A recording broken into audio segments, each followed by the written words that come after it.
Now students, here is the story, A Selfish Fox. A fox was walking leisurely in jungle.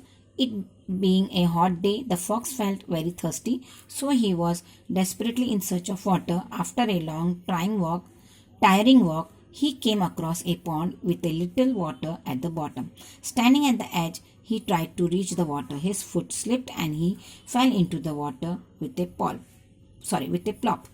He drank till his thirst was quenched. The bank was too high for him to climb up. He was beginning to despair. सो ये story जो है selfish fox की है. ये जो selfish fox है वो जंगल में घूम रहा था. बहुत ही कड़ी धूप हो रही थी, उसे बहुत प्यास लगी थी. उसे कहीं पानी दिखा और वो वहाँ उस एक पॉन्ड में दिखा और वहाँ वो जाके खड़ा हुआ, पानी पीने की कोशिश करने लग गया. उतने में वो वहाँ से पानी पीने की जगह पे वहाँ पे वो उसका पैर स्लिप हुआ और वो वहाँ से गिर गया.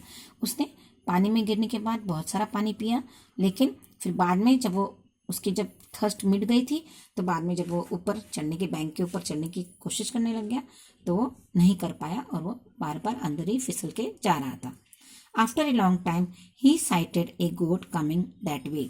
ही got a clever idea. He called out, "Oh, my dear friend, come and taste this sweet water.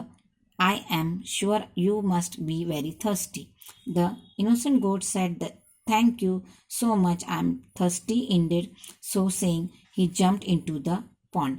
The pond waited till the fox waited till he drank. The fox told the goat to stand near the wall. At once the fox managed to climb on the bank. Before the goat could understand what has happening, the fox ran away. The poor foolish goat was left in the pond to meet its fate. So कुछ देर बाद उसे एक गोट दिखाई दी जो आ रही थी. उसको देख के उसके दिमाग में एक अच्छा आइडिया आया. उसने उसे, "फ्रेंड आ जाओ, यहाँ पे बहुत मीठा पानी है, इसे आके टेस्ट करो." ऐसे करके गोट को बेचारी इनोसेंट गोट को बुलाया. गोट जो थी बहुत ही थैंकफुल होके वो पानी में जंप की. उसने पानी पिया. फॉक्स भी वेट किया जब तक वो पानी पी रही थी. And then the fox climbed on the goat. उसने गोट को वॉल के पास खड़ा करके उसके ऊपर से क्लाइम करके वह बाहर निकलने में मैनेज हो गया.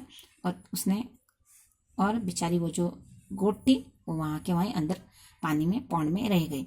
वो क्योंकि उसकी फुलिशनेस की वजह से वह पानी में रह गई. और जो फॉक्स था बहुत ही क्लेवर था और सेल्फिश था. उसने उस गोट को वहीं पे छोड़ के वहाँ से वो चला गया.